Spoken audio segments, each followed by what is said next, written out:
Bad day for the Australian food industry, and I think it's a very bad day for the community of Australia. This type of disturbing incident has prompted some food manufacturers to use tamper-evident packaging. Packaging that lets you know if someone's messed with the product.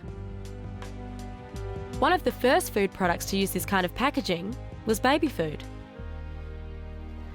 Before I feed Jackson, I can check if his food's okay by looking at this button in the middle of the lid. If the seal's been broken, then the button will have popped up. So this one's okay.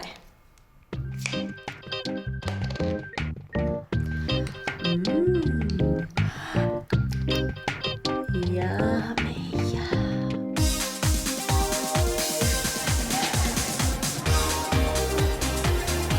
It's my very great pleasure to welcome you tonight to the 2002 Australian Packaging Awards. Once a year, the Packaging Council of Australia presents awards for clever packaging designs. People who design any kind of packaging, not just food packaging, can compete for these awards. There are special categories for design students who must design packages that meet a specific brief. The idea behind Eat In was to create a meal for two people that was easy to cook, accessible to obviously a wide range of people. Actually, arranging the internal contents to suit the cylinder was quite difficult because I had to vacuum form the actual cups that are within them. How will the chopsticks fit? The height of the tube would relate to the height of the chopsticks. What about the name? Eat in rather than eat out.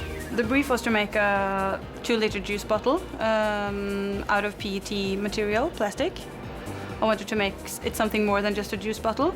So that's why I've integrated this game or riddles in the bottle. So as the juice gets lower, you're supposed to read the riddle that fits together with the level. And if you drink a bit more, you get the answer as well on the inside of this label, so they will appear here. It's a juice bottle that would stand out on the supermarket shelves because it has a shape that no other juice bottle has.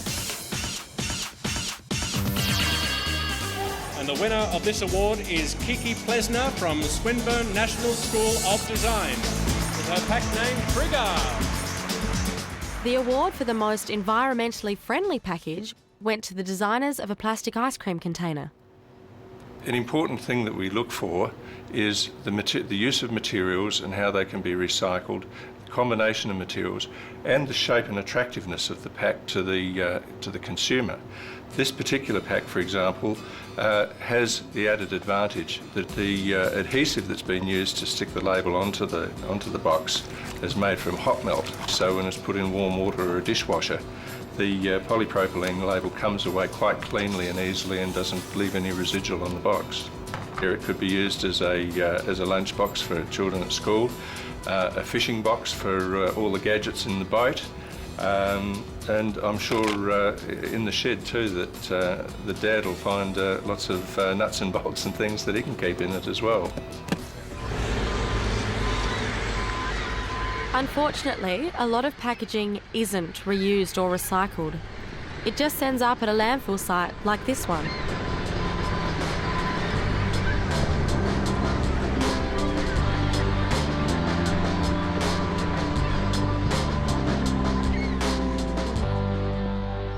As you know, a lot of food containers can be recycled, including plastic containers. Somewhere on these containers, usually the bottom, there's a number written inside a triangle. Now, the lower the number, the higher the grade of plastic.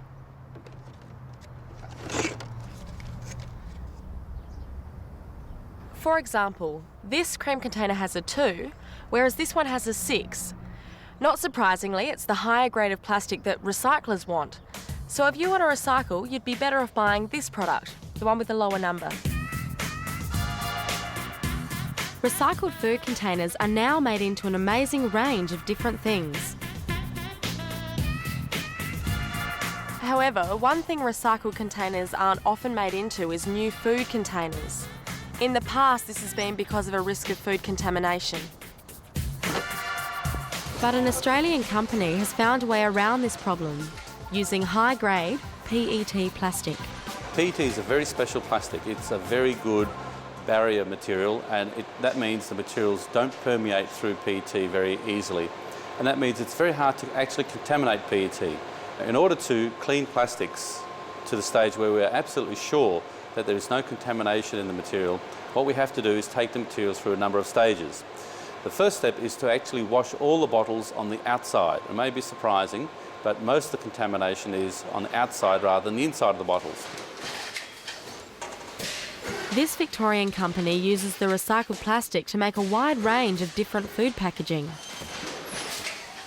Some of these containers are made from as much as 60% recycled plastic.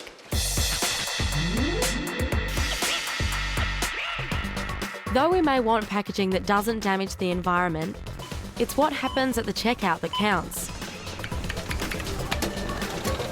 In other words, if a product sells well, then it will continue to be made, whether it's packaged in an environmentally friendly way or not.